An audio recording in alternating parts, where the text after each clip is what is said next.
and welcome back to my channel. Today we're going to veer off from my normal content because I've been seeing this issue online the last couple of days and I just had to speak on it. So today we're going to talk about a small YouTuber by the name of Jenna Brown. Jenna started getting popular thanks in part to her Kelly Stamps commentary videos. Kelly Stamps, if you don't know, is an extremely popular YouTuber with nearly 700,000 subscribers. Her videos are mainly like comedy vlog style type of videos. I actually find her rather funny and I've been a subscriber of hers since I think 2019 when she was still kind of up and coming. A couple weeks ago, Jenna uploaded a video entitled "Why I Stopped Watching Kelly Stamps," where she explained that she stopped watching Kelly's videos and why she stopped watching her videos, and ultimately unsubscribed from Kelly's channel. Jenna went into detail about how she could no longer relate to Kelly now that Kelly was successful in making bank, and that watching Kelly go out for expensive dinner dates in New York City and buying Chanel bags and talking about her new Audi wasn't something that she could relate to. Worse still, Jenna realized that she was comparing herself to Kelly and had admitted to feeling jealous that she hadn't achieved the same success that Kelly had. As you can imagine, Jenna has gotten a ton of hate for her video, mainly people who are big fans of Kelly. So much hate that she has now disabled the comments on any Kelly Stamps related videos and announced on Monday that she was taking a break from YouTube to get herself together. I feel terrible for Jenna because for her to make the video that she made, it took guts. It takes a lot for someone to admit their feelings of envy and inadequacy.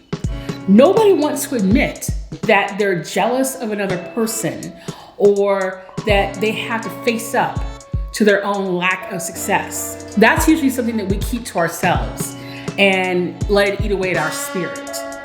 There's also a lot to be said about the fact that both Kelly and Jenna are Black women.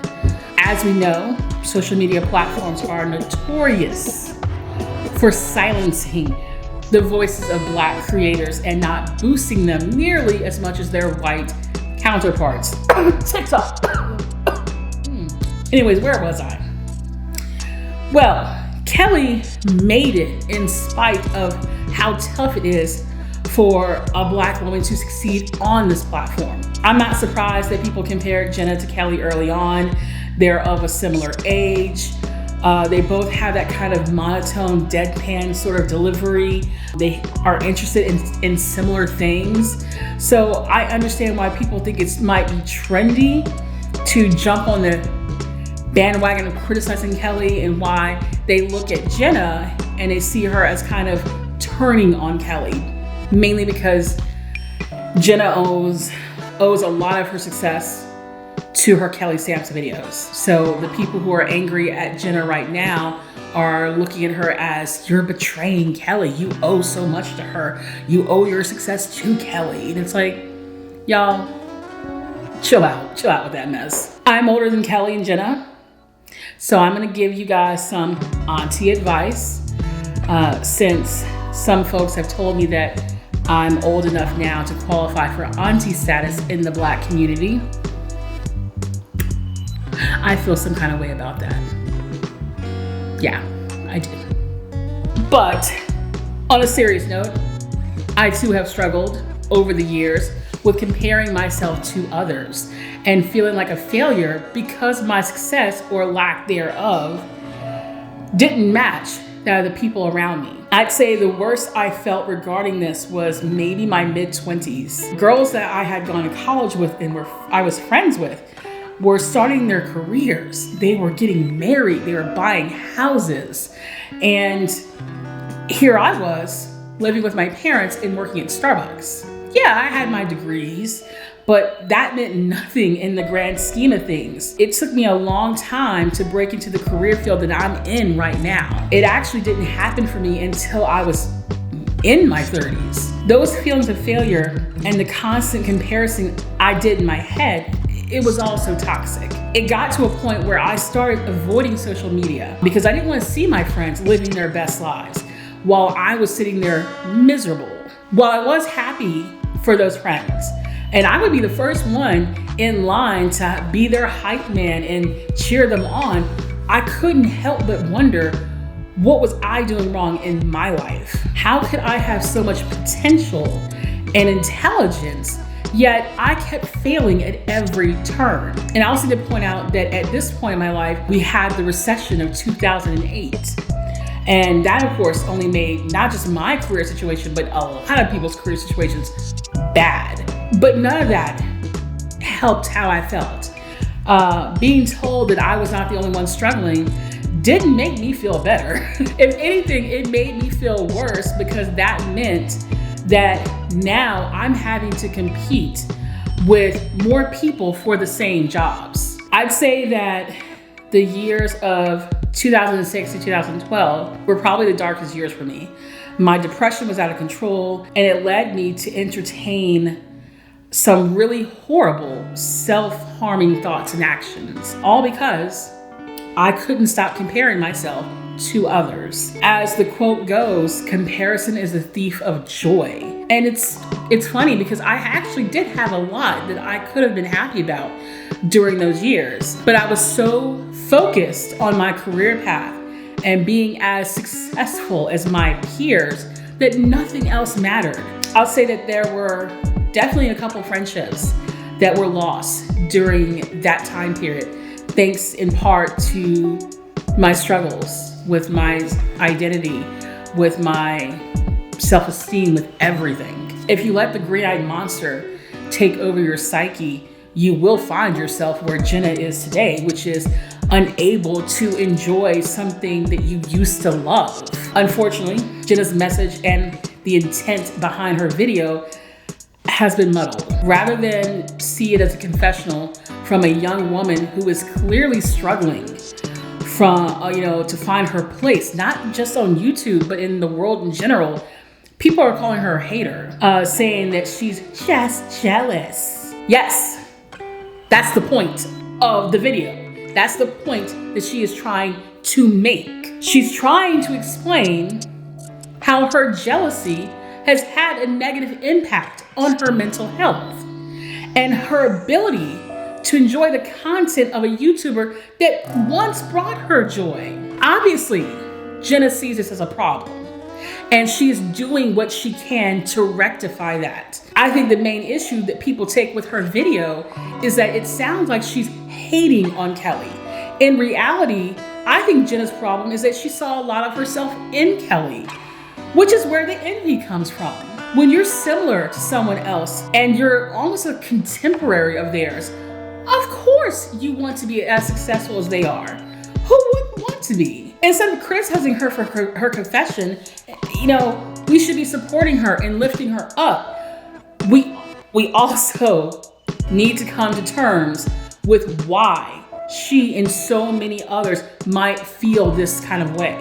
I understand that when you have a content creator blow up the way that Kelly did, it can and often does get to a point where they are no longer relatable. I'm sorry, but that's the truth. That's just how it is. It could be difficult for them to maintain certain sectors of their audience that they have built over time. It's easy for a young person to watch a YouTuber that is trying to make their way through college and they're vlogging a day in my life as a college student kind of things. However, when that same person blows up and is taking helicopter rides over New York City and is skipping class to jet off to Hawaii, do you think your average 19-year-old college sophomore still living in their parents' house is going to relate to that? I can understand that relatability and that feeling of relatability is part and parcel for why content creators do grow. But you have to understand that as they grow and they make more money in the process, that person isn't going to be living in a studio apartment struggling to pay rent. They're going to eventually grow beyond what they started off as. That's the whole point of growing. So as far as relatability is concerned, I think we as the audience, we need to adjust our expectations of how we relate to that creator. On top of the issue of relatability, there's the issue of feeling like there's only room for a certain amount of people of color on these platforms. As I said before, you have a plethora of young, good-looking white people on social media platforms that are successful and they're making millions. They're making bank, and you know who I'm talking about, particularly some of these TikTokers. When it comes to people of color though, it feels as if there's a finite amount of opportunities and resources for them to succeed. Even though logic tells me that is simply not true, I cannot help but to wonder if it is when it's considered such a big deal that someone like Kelly Stamps managed to carve out a space for herself on YouTube, which by the way is already overly saturated. While she's not a unicorn, you can't ignore the fact that her type of YouTube success for a woman of color does not happen often, and definitely doesn't happen as quickly as it did for her, particularly when you compare her to how many white YouTubers that are like her have managed to blow up. For every Kelly Stamps, you have a dozen Julie Noakes or Noakes. It's the explain the pandemic to my past self or future self girl. That girl. There are so many girls like, or young women I should say, that are like her on YouTube for every one Kelly Stamps. I'm not being hyperbolic, okay?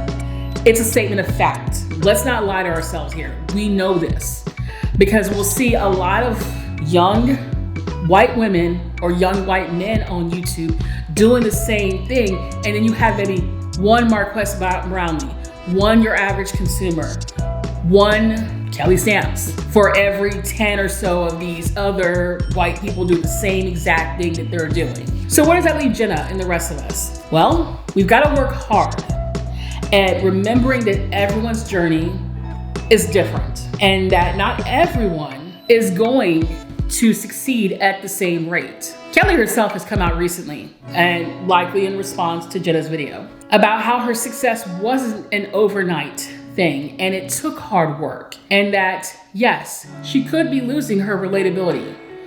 And she did speak on that in the video, and she explained that she's trying to give her audience a variety of content to enjoy, that she can't go back in time and be the exact same person she was when we first started following her, which makes sense. She, and by extension, her content are going to evolve and even improve over time. And we should be happy for her. We should be cheering Kelly on and saying, girl, yes, go get your bag. Do you. What we should not do is drive ourselves crazy comparing our beginnings to her years of hard work. If you're here and you've got someone that you're comparing yourself to and they're up here, it's gonna take a little bit to get to where they are. And to sit there and be like, yeah, I'm at the bottom of the mountain, they're at the top. Why am I not at the top? Because you haven't climbed it yet, honey. That's why you're not at the top. Get up, start climbing, and eventually you will be there. Another Black YouTuber by the name of Roberto Blake also recently pointed out that his YouTube success was nearly a decade of him grinding out content and just working his tail off. Other YouTubers have said that they have failed many times. Some have even had multiple channels, and it took them a while, sometimes, again, 10 years or more, before they finally reached any sort of measure of YouTube success, and then, of course, finally being to where they are now. Again, it doesn't happen overnight. And when you compare yourself to people who are at the top of their game, not necessarily even at the top, because Kelly, I'm telling you right now, she is not at the top of her game, not yet. There are more hills for her to climb. She could have so many more subscribers. When I say that by the end of the year, I bet we'll see Kelly at 1 million subscribers. And you know what? She will have earned it.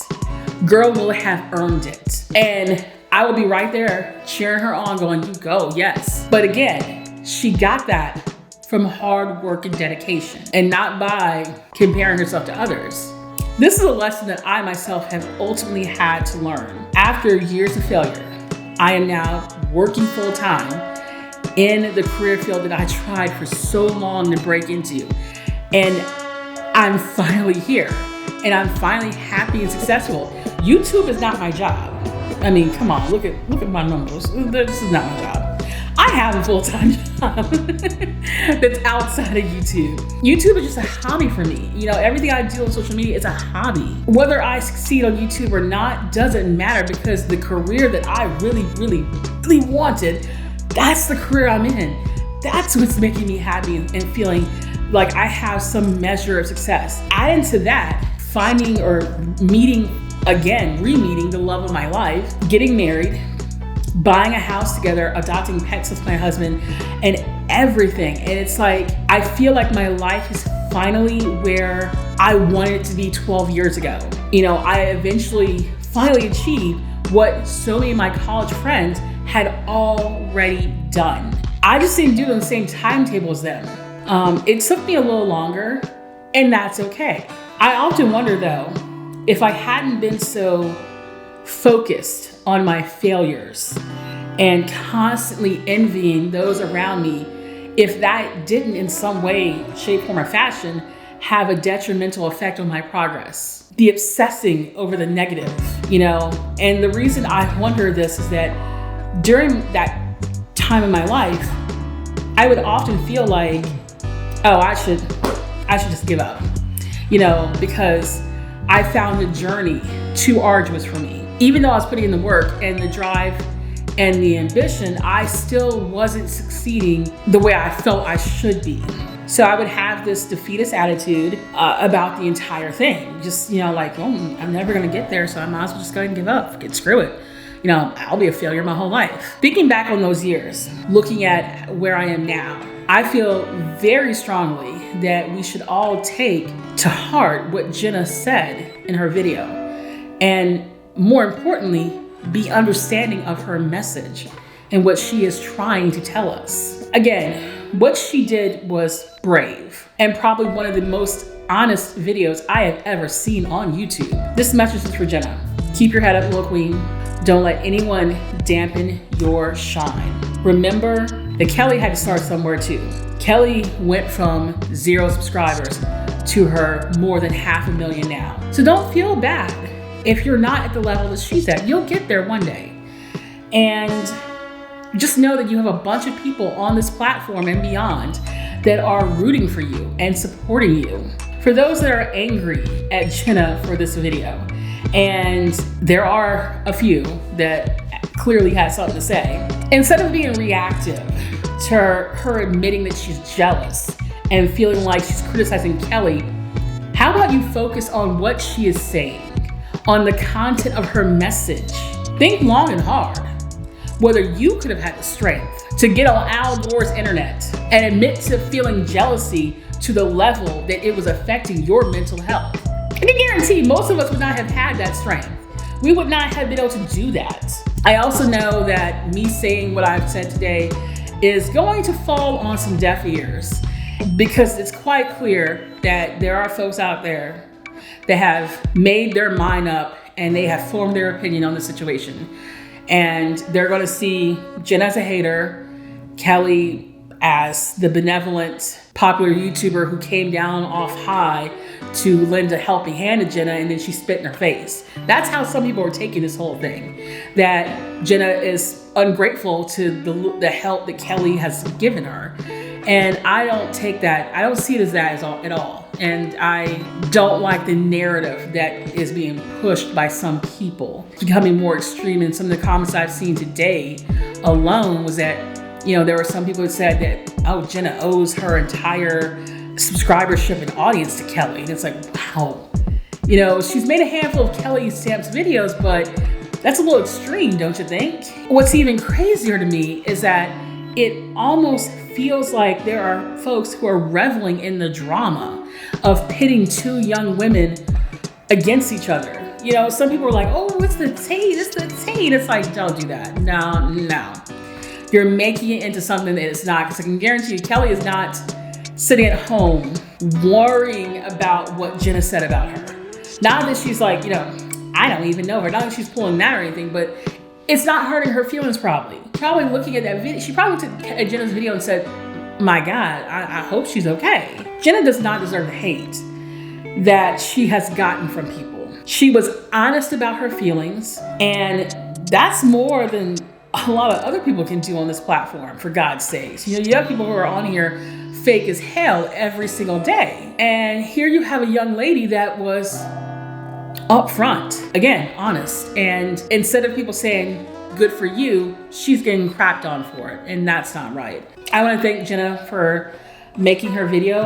And again, Lil Ma, that took bravery. And if anything, you inspired me to make this video to say, hey, I was in your shoes at one point, you know, years ago.